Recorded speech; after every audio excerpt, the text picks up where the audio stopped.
If you could change one thing about how modern parents think about early education, what would it be? What we have is a bit of a crisis where we have high schoolers who can't write, high schoolers who are not passing basic math.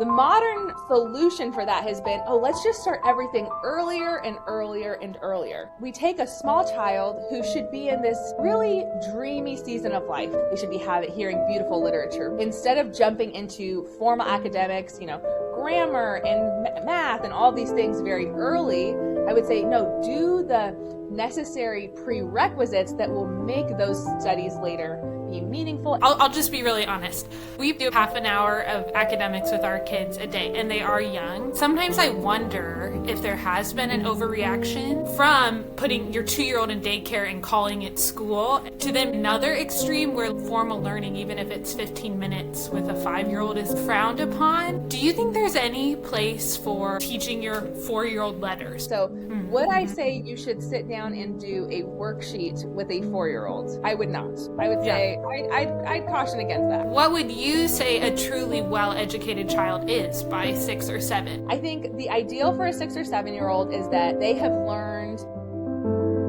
You've mentioned nature a few times. That's one of your areas of passion. How would you say nature educates children differently than formal education? Especially when you're a young family, you can't always afford the nicest furniture or things like that. Going out into a park where there's grass and trees, getting to go to an ecological reserve or a hike, it's completely free and it's beauty, and beauty stirs the soul. Well, Amanda, thanks so much for joining me today. I'm so happy to be here. So you just wrote a book on education called The Children's Tradition. If you could change one thing about how modern parents think about early education, what would it be? That's such a good question. One thing I noticed looking at all education from antiquity to the medieval period was that children in the early years of, we'll say like 7 and younger, really were shielded from like an academic education, right? So in like the traditional ages of man schema, which is kind of how ancients and through Shakespeare, like people would think like, there was the nursery, which is like 0 to 7. They would even call it the infant. They would call 0 to 7 an infant stage. And then from like 8 to 13 was like the school child. And then from 13 or 14 to like late 20s was adolescence. So this is how ancient people kind of conceived of human development. And so with small children, these days, what we have is a bit of a crisis where we have high schoolers who can't write, high schoolers who sometimes can't read, which is wild. We have high schoolers who are not passing basic math. And so the modern solution for that has been, let's just start everything earlier and earlier and earlier. So when we do that, we take a small child who should be in this really dreamy season of life where they're playing, they should be getting lots of time out of doors, they should be hearing beautiful literature read to them. There's plenty of meaningful habits that should be being implemented in the younger years that I'm not saying, just let it be a free-for-all, let a child play for 7 years and then show up at 8 years old and start doing school. But what I am saying is that we need to have poetic habits for our young children as opposed to starting early academics from a young age. So I think if I had to specify one thing, I think that's what I would say. Like, instead of jumping into formal academics, grammar and math and all these things very early, I would say, no, do the necessary prerequisites that will make those studies later be meaningful and effective in a much more powerful way, as opposed to starting them super early and you're bypassing the necessary formation that is really important to those early years. Okay, so what I'm hearing then is you're not saying no education in the early years, but what you're saying is if you start formal education too early, then that causes kids to miss out on necessary components of education. Is that correct?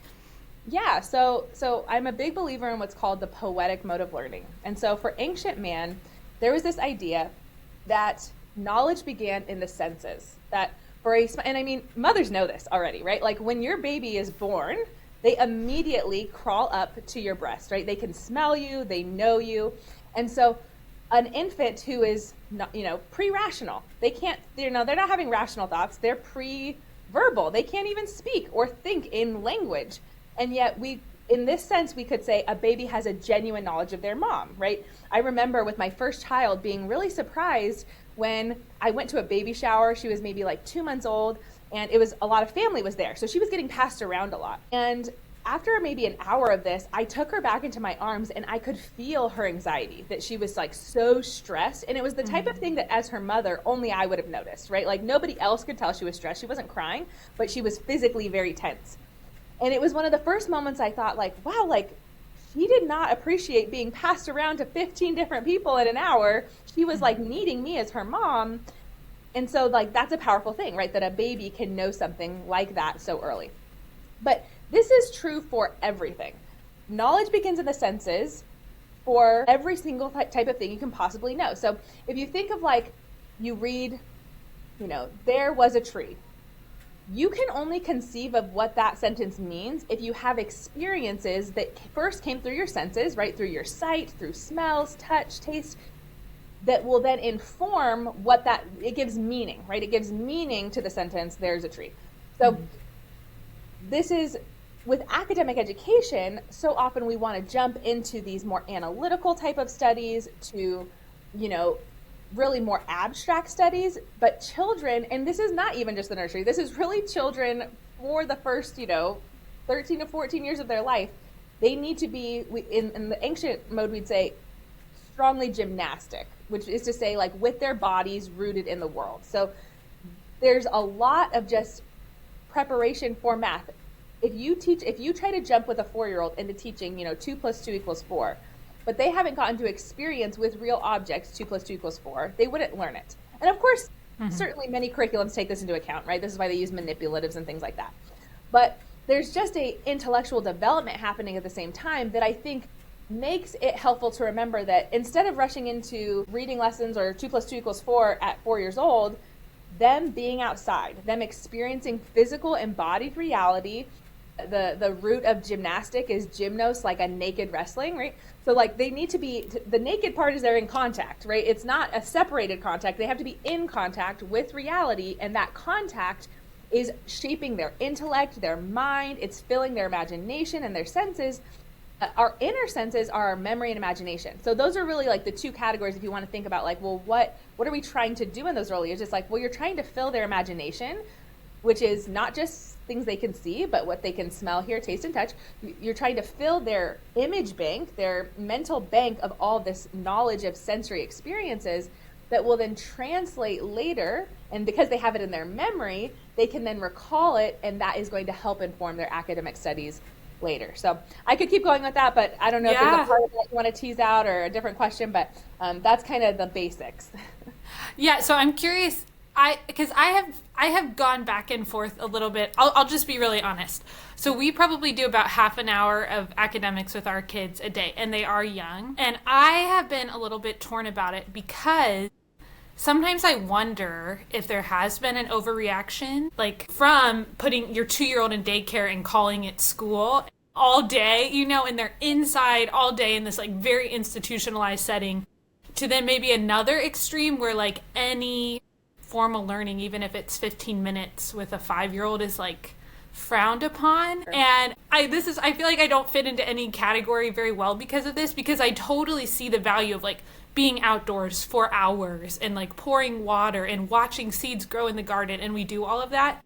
Do you think there's any place for teaching your 4-year-old letters, or is that just like not an option because it's just like not the proper stage of development? Because I have heard kind of a spectrum of things. So I'm just curious, like how would you approach that if you have a homeschool mom who is doing like nature walks, taking their kids outside, open-ended toys, no screens? Is it more you're trying to guard against, institutionalizing a child's whole childhood where they're not getting to enjoy nature and enjoy beautiful things, and that's the push for it? Or is it because they're just like not developmentally ready? I'm curious what your take is on, and it's fine for you to disagree. Like, it's just a concept. It's not personal. So it's totally fine for you to be like, I disagree. Yeah. What's interesting about homeschooling is that we have so many resources. So that could mean a lot of things, right? So would I say you should sit down and do a worksheet with a 4-year-old? I would not. I would say I'd caution against that. I don't think that's helpful because I think worksheets by their very nature are symbolic and abstract. If you're saying I have a play-based math curriculum and we are, my child's interested in letters and wants to learn letters, and we're, using maybe wooden letters and we're making up words, or, doing a playful approach to both of those things, that's not really what I'm talking about as far as not doing academics, right? So when I'm saying academic, I'm meaning like a very scholastic, analytical approach of, there are motor skills, right, that like on a fine motor skill level, you are probably going to be in a very frustrating position if you're trying to get a 4-year-old to do a lot of writing, for example. They're just developmentally not ready. But that is not to say that there are not occasionally 4-year-olds who are developmentally ready, which is why, we have to educate the child in front of us. So my 4th child, she is writing more. She's 4 years old, and she writes more than my 6-year-old. My 6-year-old is a very just late. Hey mamas, I just wanted to jump in for a quick second and say that if you are tired and exhausted as a stay-at-home mom, go ahead and take a second to click subscribe to this podcast. Every week I share encouraging content from either myself or other more experienced mamas about how to go from surviving to thriving as a stay-at-home mom. We always say she's a late bloomer. We're like, she's a late bloomer. Like she has her own timeline, and that's great. But, I have to push her to be like, hey, time to do some school. This is important. This is valuable. This is good. Whereas my older two were very naturally interested in school from an early age. There was no me pushing them oh, you need to do school. Whereas with her, she was like, do I do school? Do I not do that? I'm like, oh, no, you're doing school. But my 4-year-old, right, she's right there with the 6-year-old with her little, she's got her, we have wood boards that have the alphabet. So she's tracing her letters and she's learning their names. We have a book, A Apple Pie, by Kate Greenaway, and it also has Mother Goose rhymes in it. It's published by the Everyman's Children's books, but she has almost the whole thing memorized. I always tell my husband, I'm like, she's going to teach herself how to read, because she already knows what all the words say, and she'll just sit there staring at it. I'm like, this is how children teach themselves to read, is she already knows what it says, but she's sitting there studying each word. So wow. I don't think, but that, again, she's my number 4. I never had any other child do that. So all that to say, this is where I am such a big believer in having a philosophy in place, right? Understand the foundational principles of your education, of why you're doing what you're doing, but then you educate the child in front of you. If you have a child that is genuinely interested and seems prepared to do those things, again, I'm going to discourage the worksheet thing, but if you're going to hey, this is also the other thing. When you have your first couple of children, you have a lot of time, and you have a lot of time that needs to be filled. Right. And so I completely understand, there are things, I've seen the articles, right? Don't do anything, guard those early years. And I remember being, having my oldest when she was 4 years old and just being I was so hungry to do something because I was at that point, I had my 2 children, were, in an apartment, and I'm like, what are we going to do all day? If I don't do school, what are we going to do? So part of it is the example you gave, right? Someone who's already doing the Charlotte Mason things, getting outside a lot, you're reading storybooks, all these things. If you are then saying, hey, we're going to sit down 30 minutes a day, and I do want to, do what I know is math and reading, but we do it in a way that is delightful and pleasant. I just wouldn't want to, if you had a 4-year-old who's crying as you're trying to sit there and make them do school, I would be stop that. Don't do that. That's not helpful. They're too early for that. So I think, does that make sense of I don't think it's black and white. I think it's just really the form of what you're doing, the form of the lessons. Because you're right. There is a swath of the internet that probably is in the camp of maybe the unschooler influence of things of just being but even in the Charlotte Mason world, because people will talk about guarding the first 6 years, there will kind of be this attitude of oh, you just literally can't do you can't have structure, you can't have form. And it's form and habits are equally, as important and necessary. If you just don't do anything until they're 6 years old and sit down, that's a lot harder versus having the proper habits in place of reading aloud and playing with numbers and counting objects when you're outside, or doing all these things that will then make the transition into more formal study I think, smoother. I really appreciate you acknowledging the experience of the mom in a small apartment with zero structure, going like, maybe we do need to introduce school. Because I think I have seen both extremes, where you picture like children frolicking in a meadow, but actually they're inside tearing up books and like knocking down your light fixtures. And you're like, this is not like, the lack of structure isn't what you're going for. So then I'm curious, what would you say a truly well-educated child is by 6 or 7? Because you've talked a lot about formational habits. What would be some of those that you would want to see going into the years where you really start digging into more formal academics? Yeah. Well, just a quick comment on the whole, being stuck in the apartment with your 2 kids who are tearing everything apart. One thing that I would wish I could have told my younger self, now that one thing about once you've had a lot of kids or your kids have grown up, is that you get past the phase where you can just like hyper control the environment. So what I mean is when you have only like 2 kids, you are running your entire life by the nap schedule. And I remember saying, oh, we can't go outside because it's naps, right? Like I couldn't possibly do 6 hours a day like Charlotte Mason says, because, I have a nap schedule to follow. Like naps are 3 hours apart. So I don't know what you're talking about, Charlotte Mason. Whereas now, because I have this mixed bag of my oldest is 11 down to a 1-year-old, the 1 and the 2 and the 4-year-old are getting brought along on all these adventures all the time just by necessity, because I couldn't like put my older kid's life on hold. Mm-hmm. So suddenly I realized like, you can actually survive without a perfect nap schedule. Like you can survive, like actually like forfeiting a nap sometimes so that you get the 6 hours outside is actually totally worth it. Like in that case, when we lived in an apartment, we lived by a national preserve, like an ecological reserve. And so it was, I would drive and bring a picnic lunch, and stay there. But even that, I remember feeling like I couldn't possibly make it more than a couple hours. And I don't know if that speaks to that situation. Just consider having a spirit of adventure. Like you are in a very cool season that like you don't have to do anything really. Like you get to do whatever you want, and you may not feel like it, and you might feel like you have to live as a slave to the nap schedule and all the things, but you actually don't. Like, and at some point in your future life, you might actually just be forced to not get to do that. So just consider that if you feel like, hey, there's these exciting, interesting, adventurous things I want to do, but I feel like I can't because I'm trapped. It's like, well, you're probably not as trapped as you think you are. Like, have an adventurous spirit and be willing to fail. But as to your question about like what is a properly ordered, or what we might say a properly educated 6 or 7-year-old, I think the ideal for a 6 or 7-year-old is that they have learned to do basic chores around the home. So they get up in the morning, they come to breakfast, they know how to clear their plate, how to help clean up breakfast. By 6 or 7, they should be able to unload the dishwasher. They can wash a dish and put it, their dirty dish, and put it inside of the dishwasher. Or even hand wash it if you don't have a dishwasher. They should know how to, push their chair in. They should know basic manners, right? How to, instead of asking, instead of just getting down from the table, they should know by that age, like, no, I need to ask, hey, mama, can I get down, please? And you say, yes, of course you can.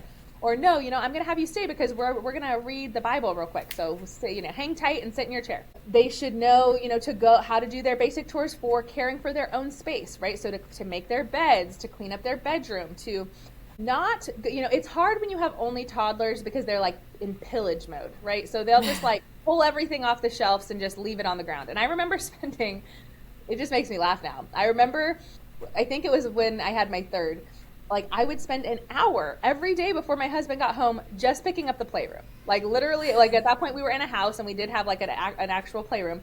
And because, my 4, 2, and newborn were like just pulling everything off of the shelves and throwing it, I would take a whole hour to clean it up. At that point, I realized like, this is not working. This is a terrible plan. So I ended up packing things up in bins. I think this is probably very popular now. I'm certainly not original for this, but I packed things in bins and basically started to implement the habit with my children of you can only get out 1 or 2 boxes at a time. Right. So like, I get it that you might need the like Legos for this, and then you want your little plastic figures to like act out, but like it needs to make sense why you're getting the multiple boxes out, right? It can't just be, oh, we're going to dump the Legos and we're going to get the baby dolls and we have the dinosaurs out, and like it couldn't be all of that. And so once I did that little change, then I was able to have a habit to teach them, right? Of, oh, well, once you're done with this box, you can put it away, right? So that's even just, there's one of my favorite quotes in a book that's inspired a lot of my work called Poetic Knowledge by James Taylor. He has a quote from a man we are to create conditions where souls can bloom. And the idea behind that quote is in the context of having habits and structures in your day that are the thing we want our child to be conformed to, right? So if you as the mom don't have a habit of getting up, getting dressed, eating a healthy breakfast, cleaning up all the way and not leaving the dishes till noon, right? Like, you yourself need to have habits that you are trying to bring the child into so that you together can bloom under this form, this formational habits of your home. Now, when you have small children, you obviously can't have a rigid timetable because maybe people get up early, maybe people will sleep a little late, maybe the baby has a need, So that's where I think having routines and rhythms to introduce a young child into are really helpful. Beyond that, once you have those basic home life structures, which I think are their first foundational formation, right? The ability to sit and listen to the Bible be read for maybe 10 minutes, right? A 6 or 7-year-old, the goal I encourage is that by 6 years old, when they start first grade, we want them to be able to sit for at least 20 minutes, because that's the length of a lesson in our approach for listening to a read aloud, right? Like a typical children's novel, like a Winnie the Pooh or Dr. Dolittle, the length of the chapter is about 15 minutes of reading aloud. If you include doing narration, that's why you need 20 minutes, right? So the idea is that we want them to be at that 20 minutes by the time they're in first grade. Now, if you have a culture, like a very literary culture in your home, then this is not going to be a problem, right? They will be well prepared for that. But I would add that make sure that literary culture is not merely modern, easy books, but includes and maybe emphasizes primarily classic children's literature, classic picture books. So Beatrix Potter, and more than just Peter Rabbit, right? There's 12 or 13 in the set, right?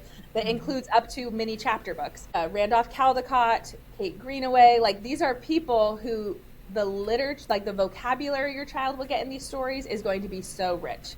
Maybe around that 5 years old, maybe you try reading something like a Charlotte's Web, right? And kind of get them used to the idea of a chapter book. So I think attention, right? The ability to attend to a task for at least 20 minutes at a time is a really helpful marker for preparation for lessons. Because if they can't attend to something for even 20 minutes, they're going to really struggle with any type of lesson. Which is why this might seem subtle, because it's not one specific thing, but making sure that you are teaching them to not jump from thing to thing to thing, I think is a really helpful prerequisite lesson, right? So if they get out the Legos and then 3 minutes later are like, I don't want to do Legos, I want to do this other thing. We're creating a sensational, reactionary disposition in them, right? Mm-hmm. So trying to teach them, if you get the Legos out, you are playing with the Legos for at least 30 minutes, 20, 30 minutes, this is the marker, you're not going to just immediately go get something else, right? So subtle habits like that are actually great preparation, because you're teaching them a habit of attention, which in our modern world is probably the greatest lesson that is lacking, right? Mm-hmm. In modernity, whether it's the TV shows, the movies, but even just if you go walking in a grocery store, everything is bright, popping, changing, different, alternating all the time. And so trying to create an atmosphere where the child has to attend and even as I say has to, they will do this naturally, except for the fact that we ruin it and we give in to, if you just say, oh, no, you're going to keep doing that, then they'll usually be like, oh, okay. But if you let a habit form of, oh, no, I can question, I can change my mind, it sounds really nice to be like, oh, well, if they want to change their mind, I'm going to help, let them do that. But actually you're creating an anxious environment, because once the decision has been made, if they can trust that, oh, well, we've made the decision and now I know that my only option is this thing for the next 20 minutes, that actually in the long term gives them a peace and a serenity to just be like, oh, okay, well, this is what we're doing. As opposed to the frenetic mind game that we'll play if they think, oh, I can do something else, I can change my mind. So I think having those rhythms in your day of whatever you're doing, whether it's playing with the kinetic sand or playing outside or helping them realize we're not going to just jump from thing to thing every 3 to 5 minutes. I'm thinking of, if you have Kate Greenaway's Apple Pie, or there's the Winnie the Pooh ABC book, these are really pre-formative ways that you can get them used to the alphabet, little wood letters, like, so that they probably, if you're like reading things like A Apple Pie and you're playing with wood letters, by the time you get to first grade, they probably will already know all their letters and be able to, do that. If they don't, it's not a big deal, so you shouldn't stress about it. But I think those are things that are just a thing you can do, that if you're wanting to prepare for academics, those kinds of things are it. And then again, like we've already hit on, right? That time outside is, and you even just sitting with them, playing with them outside, like, hey, what do you see? Like, oh, show me what you see. Or, ooh, let's count these sticks that, let's see how many sticks we can find. Or let's count how many daisies are right there. Like trying to bring in what are mathematical concepts, but bring them out into the real world, and just embodied organic experiences, I think, is a really powerful thing. So I don't know, does that answer your question? I feel like you phrased it as like, what do they look like? But I'm like, I don't know, these are the things that they do. Well, and I think that's super significant, because I think there are I've even heard this said by parents, like, your job is school, I'm going to take care of chores, I'm going to take care of everything else. Your job is like formal academics. But I think that's really significant, because that is a lot of character formation. I mean, I just know from experience, getting my 3-year-old to clear their plate, that's a lot. Like, I, as a mom, have to have a certain amount of character and perseverance to require that every single time. And 100%. For them to do that, like that, it actually takes a significant amount of energy, even though they're fully capable, to form that habit every single day. Or the habit, even what you're saying, of attention, where we're reading the Bible. Like that's something we do at breakfast, but it takes a lot of time to form the expectation of like, okay, we're going to sit while we eat, and you're not going to talk while mommy's reading. So I think it may sound, maybe some people are listening, it's like, oh, well, that takes a couple of days, right? No, and if you've ever taught a Sunday school class or anything with small children, it is not a given that they will sit for any length of time, like that, or that they would be used to paying attention in any way. So I do think that's significant and overlooked, and that can be the temptation, maybe, of if you are so eager to start your 3-year-old on learning their letters and they have no capability to do any of these other habits. Then when it comes time to require them to sit still, they don't know how to do that. They might be able to do a flashcard here or there and know a couple letters, but I think that's really valuable and important for young moms to think about. I know you've mentioned nature a few times, and I know that's one of your areas of passion, so I'd love to touch on that. How would you say nature educates children differently than formal education? Why would you prioritize that in the younger years? Nature is real. So, and when I say real, I mean it's capital R real, which is to say it doesn't lie to you. It has consequences, right? Like if you're out in nature and you don't watch where you walk, you will trip and you will fall and it will hurt, right? The natural world is unforgiving in that sense, but it's unforgiving in a way that, of course, I'm not saying like, oh, go take your toddler to walk by a cliff or something, but it's unforgiving in the proper environment in a way that is really good for human beings to learn how cause and effect, right? So there's that aspect. There's the fact that nature is inherently beautiful, right? We live in a utilitarian world that is often very ugly, especially when you're a young family. You can't always afford, the nicest furniture or things like that. And yet going out into a park where there's grass and trees, getting to go to an ecological reserve or a hike where you're just walking along and there's wildflowers, it's completely free. And it's beauty, and beauty stirs the soul.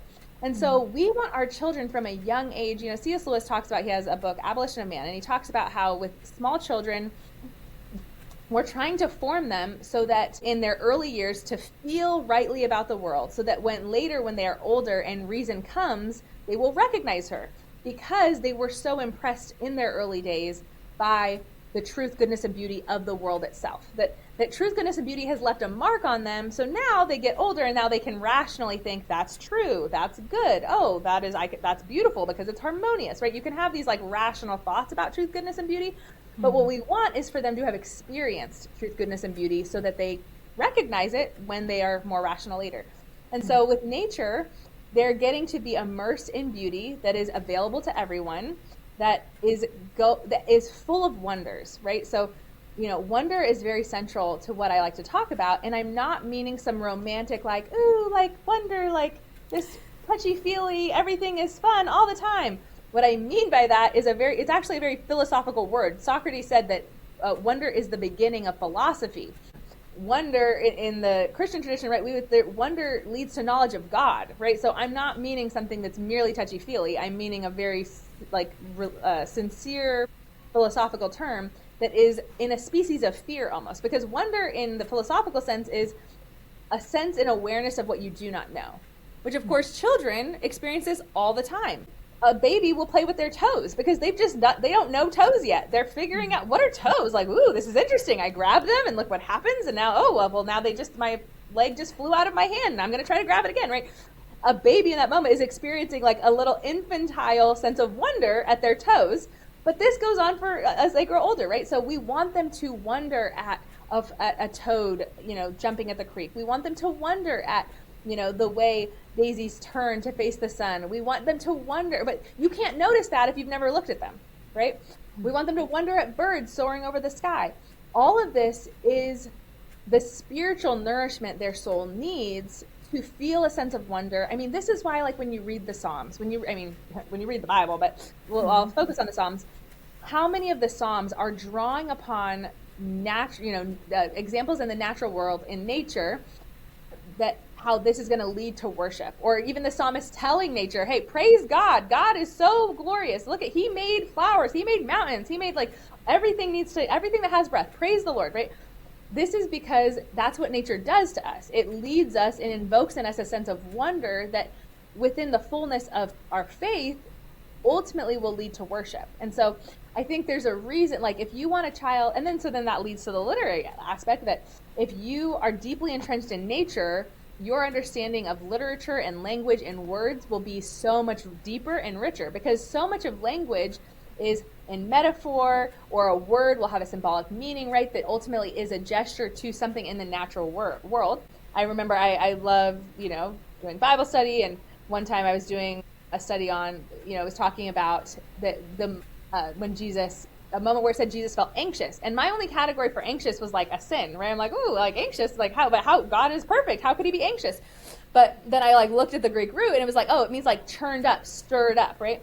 And I thought that was so interesting because I'm like, oh, like we all know what that feels like when you hear that term, like a churn, a stirring, like he was being stirred up, but not in sin, right? He's stirred up to speak righteousness to this situation, right?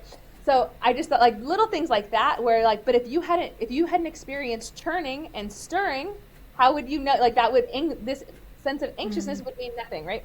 So I think things like that, we don't even realize how much the natural world will inform our studies later. One of my favorite professors, John Senior, who worked at was a Great Books professor, he said that his college students couldn't understand great books like Chaucer because they didn't have a knowledge of chickens, for example. And so this idea that because the ancient and medieval world had such a closer relationship to nature, right? They were just closer to the natural world. They didn't have electricity. They didn't have, things that were keeping them from seeing the stars, keeping them from, they were largely agrarian. They had to, even if they wanted milk and, cheese and all these things, they had to either have a servant do it for them or they themselves had to get out and go do it, right? So from that side of things, even things like our understanding of reading the great books of the Western canon will be hindered if we do not have a deep rootedness in the natural world and experience with nature and animals and all these things that historically people just had. So that's one of, there's lots of angles on it, but I think those are some of the key ones for why nature is so valuable and important.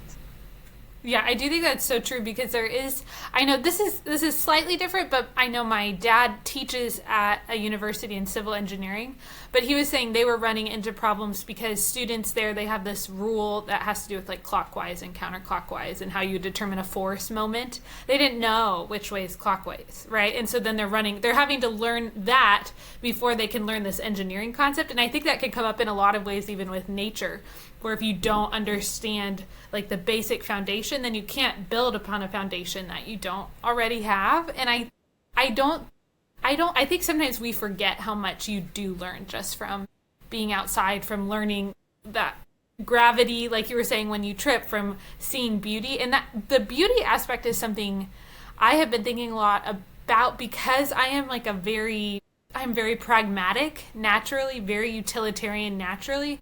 But I've realized my mom, the way she structured our childhood, it was very wonder and beauty centric, I would say. And I've realized like so much of what I deeply believe is because I love it. It's not just because I know it.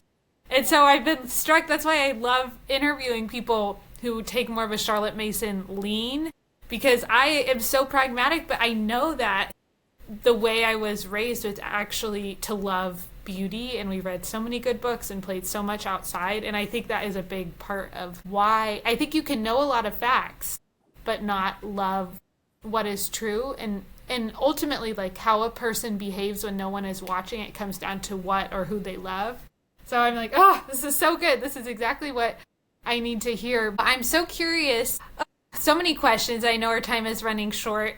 I know you talked a lot about, and I can see this just in how you're answering my questions. Whenever I ask a question, you're like, oh, this book I read, this professor I listened to. And these aren't just like piddly little romance novels. These are like wonderful works that you have read. And I know you talked about the younger years being good years for mothers to cultivate their inner life.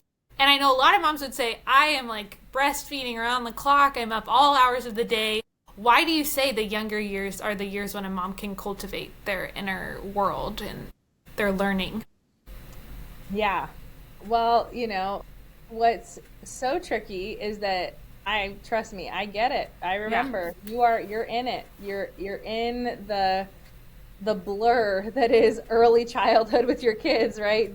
You're having a baby, and then they have all these needs, and you're sleep deprived, and then next thing you're having another baby, and then the sleep deprivation continues, and it's such a, as much as the infant is in a state of dreaminess, I'm like, as a mom, you're kind of in a dream state for a lot of that time. Yeah. But I think that's precisely why, just like our children need spiritual and intellectual nourishment that is fitting to the age they're at. So this is why it does look different when they're a tiny little child. You as a woman, as a mother, as a human being, need spiritual and intellectual nourishment. And so, I often will hear or talk to people, who talk to women, to mothers, and who have, battles with just whether it's as severe as something like postpartum depression, or even just the sense of being in a funk. Like, I think it's a common thing for women to feel like they're just in a very long funk for a couple of years when they're first entering into early motherhood. And I think a lot of that has to do with, often they've gone from some sort of highly structured life, whether that was a job or, something, to a completely seemingly unstructured life with small children. And in addition, they can so easily just be completely wrapped up on survival. The problem with that is that if you want to get out of survival, you need inspiring ideas, if you will, to kind of give you a vision for how to get out of the survival mode. So the other tricky thing about being a mom with young children is that while I know it is very intense, you actually have more time than you're ever going to have, which it might be really painful to hear. I know it's painful to hear, but if you have even one nap time a day where you have a child who is sleeping and you don't have, and you can like choose what you do at that time. I'm not saying, of course, I understand you might feel like, oh, I need to do the dishes, but you do choose. You get to choose what you do for that 45 minutes of the day or 1 hour of the day. If you have, you have more time than a mom who has a child who's over the age of 6.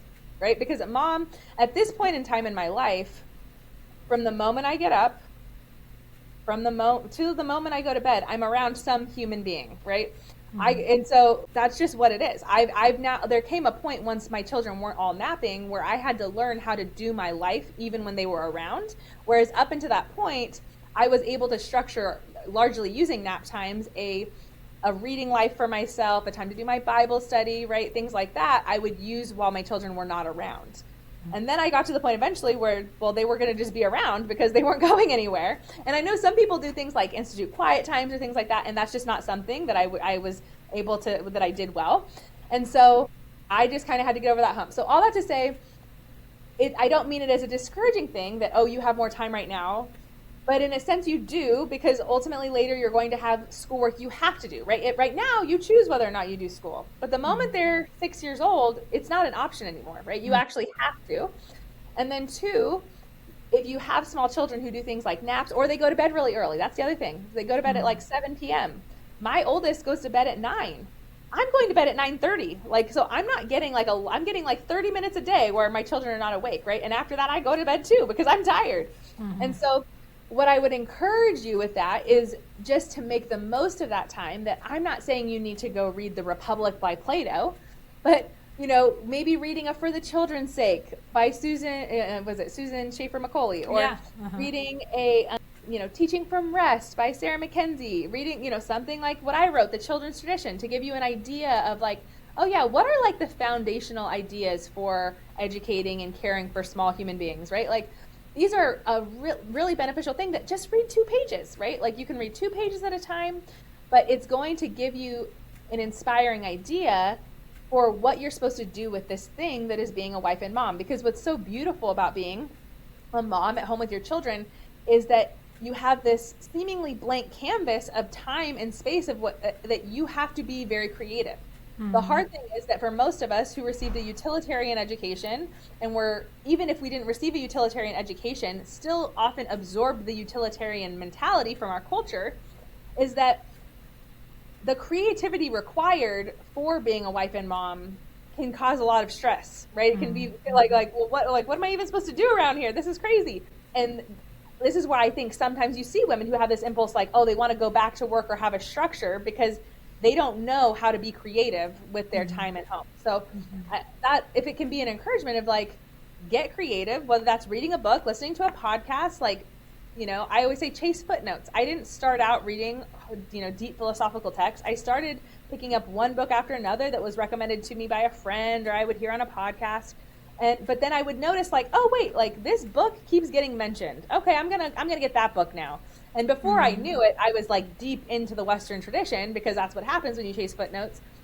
But it was a slow process, and it's one that I genuinely have so much joy in motherhood. Like, I love it. It is exhausting, but like there is nothing else I would rather do. And I really think I give a lot of credit to that, for the fact that because I've always been a reader, once I became a mom, I started reading things not simply about being a mom, but I suddenly started reading about theology. I started reading more about, like you said, classical education and things like that, that ultimately expanded my soul and gave me a vision for life. That is what I want women to experience. Not that you have to be a philosopher, or have to be, go deep on every single thing, but being able to use the time you have to pursue interests that are going to inspire you and get you excited to involve your kids, right? If you're a sourdough person, do the sourdough thing. If you're into crochet, do crochet. It doesn't have to only be reading books, right?